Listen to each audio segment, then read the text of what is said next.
Kece-nya belum bisa ditemuin nanti. Iya. Ya kan, dan pengacaranya yang dari Yusuf Manubulu juga bukan kaleng-kaleng juga, orang-orang bagus juga gitu loh. Jadi kita semua bagus, termasuk yang dari Rudi Yohanes pun timnya Ralian juga bukan orang kaleng-kaleng juga. Semua, dan ini justru bagus ya, ini justru bagus, pengacara-pengacara yang baik-baik ini mau membantu.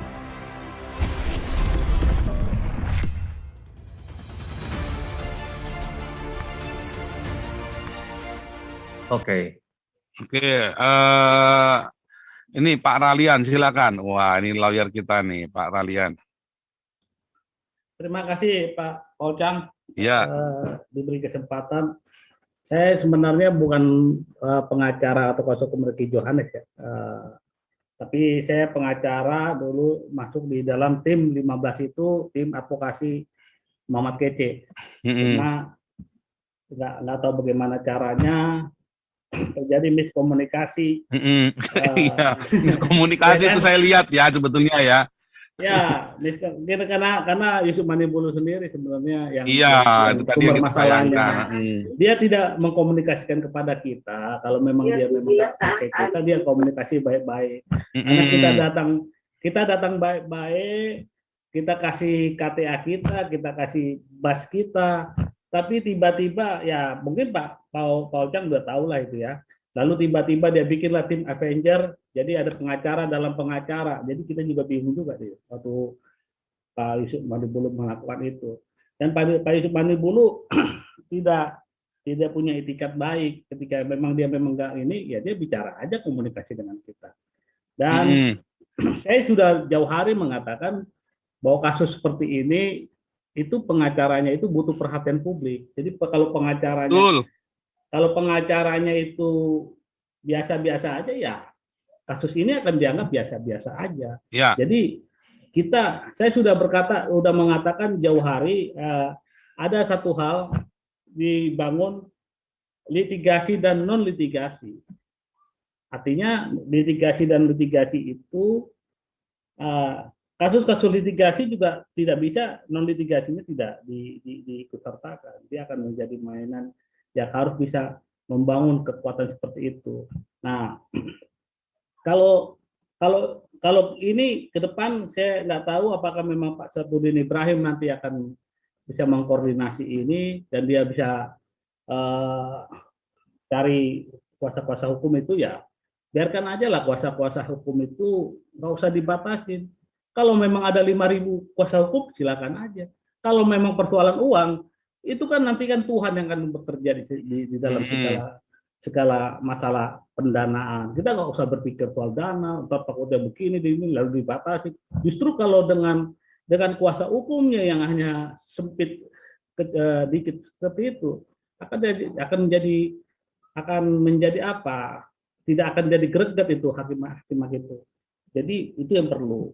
Ke depan butuh juga non litigasinya ya, seperti kayak Pak Ocang yang hari ini bermain di media YouTube gini, dan juga teman-teman juga, ataupun dari berbagai surat kabar atau media online nanti ke depan, atau dengan seruan cinta damai kita mainkan di pinggir-pinggir jalan dengan memberikan bunga, itu non litigasi yang kita lakukan itu.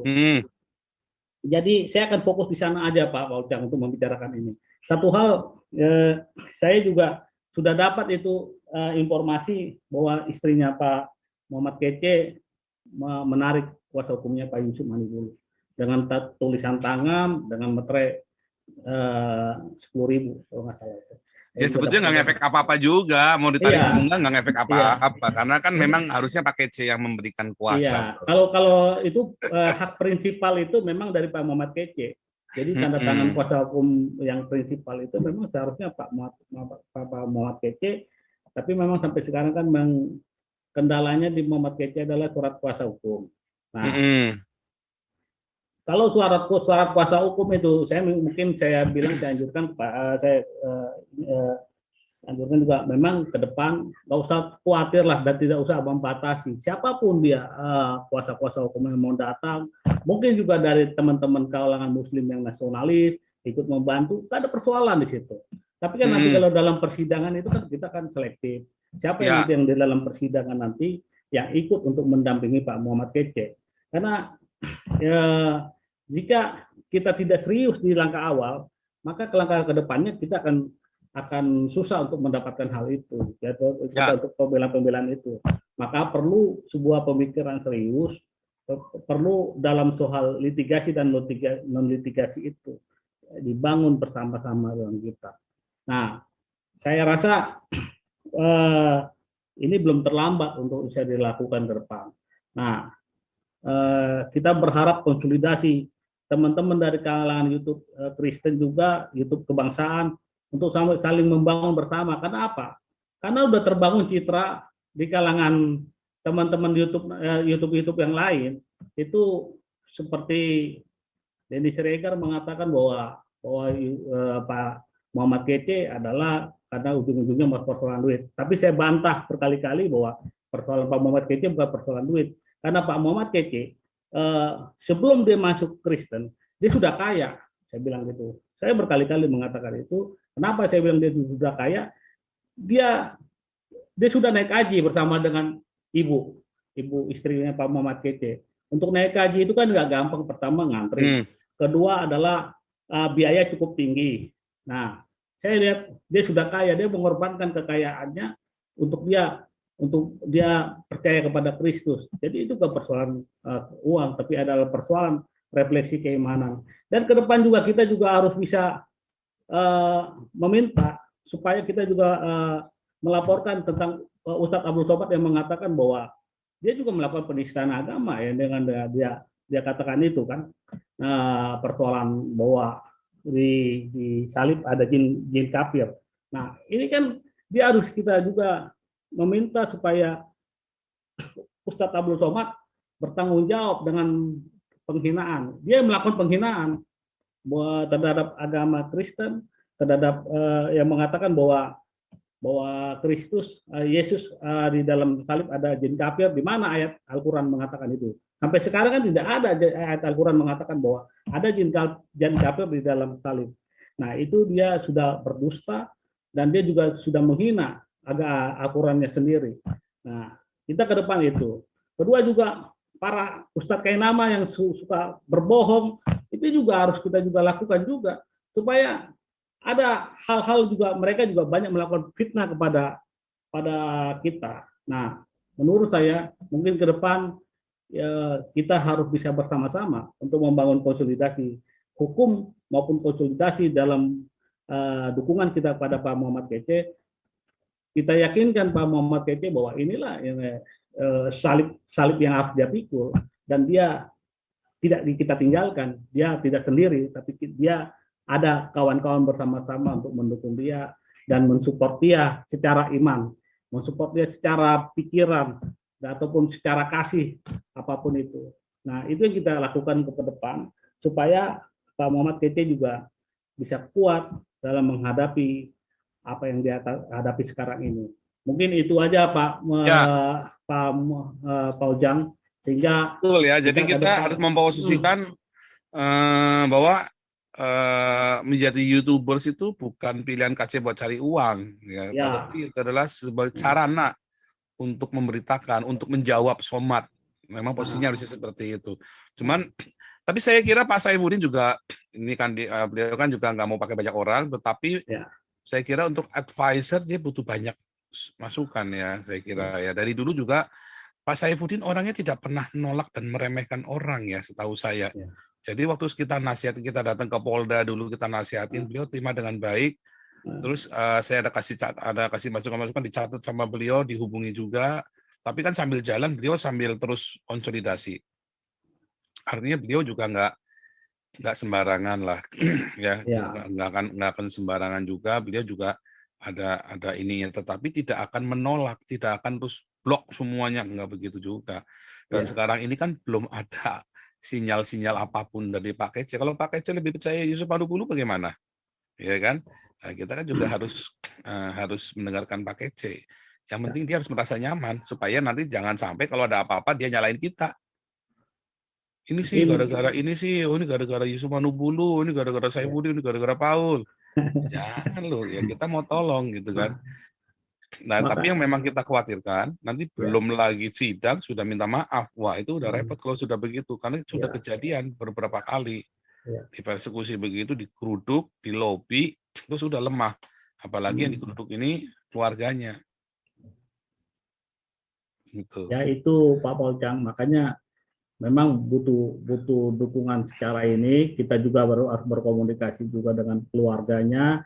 Kalaupun kita memang dia memang percaya dengan Pak Yusuf Manipulu, ya kata Pak Polcang, ya nggak ada persoalan kan.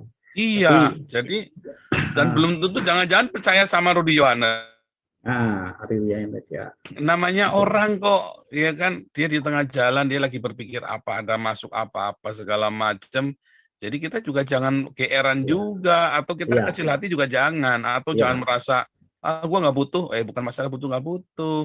Saya pun nggak pernah dimintai tolong sama Pak KC, cuman kita kan namanya berempati, ya kan, kita kan menaruh empati kita, boleh dong kita mau bantu, karena urusan KC ini urusan kita semua. Ya, urusan kecuali kalau kece tiba-tiba nyerah sebelum bertanding, wah itu ya sudah kita campakan saja kalau sudah begitu. Orang kalau sudah menyerah sebelum bertanding ya kita campakan saja, ngapain kita tungguin, ya kan? Tapi kalau dari informasinya dan dari track recordnya beliau, dari mulai di Pengandaran beliau udah diuber-uber, namanya beliau ini ya bukan kacang-kacang ya, tapi mudah-mudahan ya, kita nggak tahu kan hati orang, bahkan Tuhan saja tidak menuduh Yudas sampai di hari hanya baru Tuhan ngomong, ya kamu itulah baru nuduh Yudas kan, sebelum hari hanya pun Tuhan Yesus tidak pernah menuduh Yudas pengkhianatnya, ya kan? Kita berharap seperti itu, jangan sampai juga terjadi kayak Pak Pendeta Markus dulu kan, almarhum kan. Iya, Ali Markus itu kan digeruduk, ditinggal. Ali Markus itu kan saya juga sempat melihat itu, agak saya nggak percaya lagi sama Pak Ali Markus kan. Tahu-taunya dia akan kasih tahu kesaksian lagi bagaimana ketika dia diancam anak istrinya mau dibunuh itu kan. Makanya, dan tidak ada satupun gereja mendampingi beliau. Ya, itu juga. Jadi kita juga memang berharap. Jadi jangan sampai, itulah sebabnya yang kece ini kita langsung push terus supaya kece tahu bahwa dia nggak sendirian. Iya.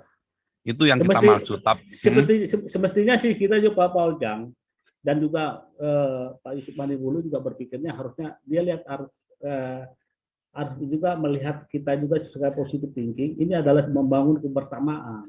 Membangun namanya beliau belum siap dikritik, ya belum siap terima dikritik, atau beliau sedang panik juga, ya kan?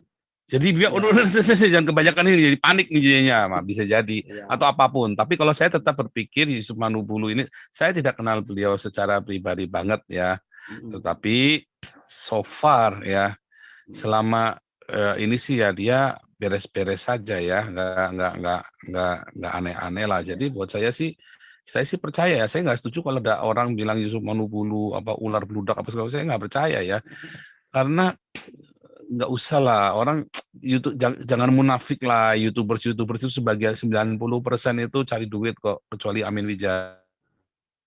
Kalau saya bilang Pak Yusuf, bentar kasih ngomong dulu, coba Jokowi denger omongannya. Ya. Kalau saya juga begini Pak Paujang. Sampai sekarang saya tidak pernah mengatakan Pak Yusuf Manipulu itu cari duit, ya kan? Hampir saya katakan, cuma dia tidak memiliki etika. Nah, dia tidak memiliki etika dan sopan santun terhadap orang-orang yang dia undang. Tiba-tiba dia undang, dia bikin tim, dibikinlah tim advokasi Muhammad Kece, lalu setelah tim advokasi Kece ini dibiarkanlah, lalu terbentuklah yang namanya tim Avenger. Nah, bagi saya kan ini aneh, dalam sebuah organisasi segala sesuatu itu kan dikomunikasikan supaya tidak terjadi miskomunikasi dan misunderstanding. Nah, yang terjadi kan dua-dua ini, miskomunikasi dan misunderstanding. Akhirnya ya kita kecewa juga dengan Pak Yusuf Manipulu. Kurang bisa merangkul lah. Itulah kelemahan beliau, hanya itulah kurang bisa merangkul saya kira sih. Tapi saya tidak pernah dalam secara ini saya mengatakan persoalannya adalah dia ada secara menuduh dengan persoalan duit, tidak. Tapi saya juga mengatakan demikian adalah hal etikanya aja yang kurang para pengacara. Padahal pengacara di situ Pak, nanti dulu Pak pengacara di situ tuh itu Pak Ebenezer Naibaho itu dulu pembela Forum Kedaulatan Maluku. Nah, Hmm. Pak Roy Roning dan Pak Kosma Raja Kuku itu adalah kuasa hukum Tibo. Kalau Bapak tahu dalam peristiwa Tibo yang dulu kasus Poso, itu yang ada yang orang NTT yang dihukum mati. Nah, kuasa hukumnya itu adalah Pak Kosma Raja Kuku dan juga Pak Roy Roning. Sebenarnya di antara itu. Makanya kadang-kadang kita bertanya waktu itu, kok bisa orang-orang seperti ini, seperti enggak ini. Lalu Pak Darwin, Dr. Darwin Sagala, ini kan dulu waktu itu kan dia bekas militer ini sampai pensiunan kolonel. Jadi dia juga dalam pendampingan hukum pada saat itu kasus Timur Timur. Jadi banyak pengalaman mereka di dalam persoalan-persoalan hukum dan juga konflik Timur Timur. Jadi sebuah referensi untuk memperkaya kita ke depan bagaimana untuk pendampingan Pak Muhammad Kece. Nah, saya rasa mungkin disitulah yang saya juga kecewa ketika melihat persoalan ini. Jangan kecewa karena ini nampaknya hanya karena Pak Yusuf Manubulu kurang bisa merangkul semua orang. Saya kira hanya itu aja. Itu kan kelemahan orang boleh-boleh saja toh. Saya kira beliau tidak bermaksud untuk jahat atau untuk berbisnis dengan kasus ini ya, karena suatu ketika beliau pun akan kena masalah kalau terjadi ya. Semua YouTubers bisa semua kena masalah dan kita pun harus bantu. Gitu loh, kita pun harus bantu. Ya. Mestinya itu Pak, ya kita perlu melakukan gotong royong. Ya, gotong royong. Jadi beliau itu hanya karena kurang bisa merangkul saja, kurang bisa merangkul. Tapi saya kira sudah ada solusinya. Ya, dan kita sambil tunggu, ya kan? Kita sambil tunggu dan juga tadi kan saya sudah bilangin di YouTube-nya Yusuf Manubulu, ya jangan kecil hati dan juga jangan merasa gimana juga. Muhammad Kece-nya belum bisa ditemuin nanti. Iya. Ya kan, dan pengacaranya yang dari Yusuf Manubulu juga bukan kaleng-kaleng juga, orang-orang bagus juga, gitu loh. Jadi kita semua bagus, termasuk yang dari Rudy Yohanes pun timnya Ralian juga bukan orang kaleng-kaleng juga, semua. Dan ini justru bagus ya, ini justru bagus pengacara-pengacara yang baik-baik ini mau membantu. Ya, mestinya kan kita harus bergotong royong, Pak, saling peduli. Kalau di dalam, Oke, ya, Amin Wijaya. Ya, mendinginkan suasana. Jadi kita sama-sama saling merangkul. Nah, sekarang tugasnya Pak Lawyer, carikan saya untuk bisa saya rangkul nih siapa nih Pak Lawyer. Oke, itu di Alexis. Oke, lanjut.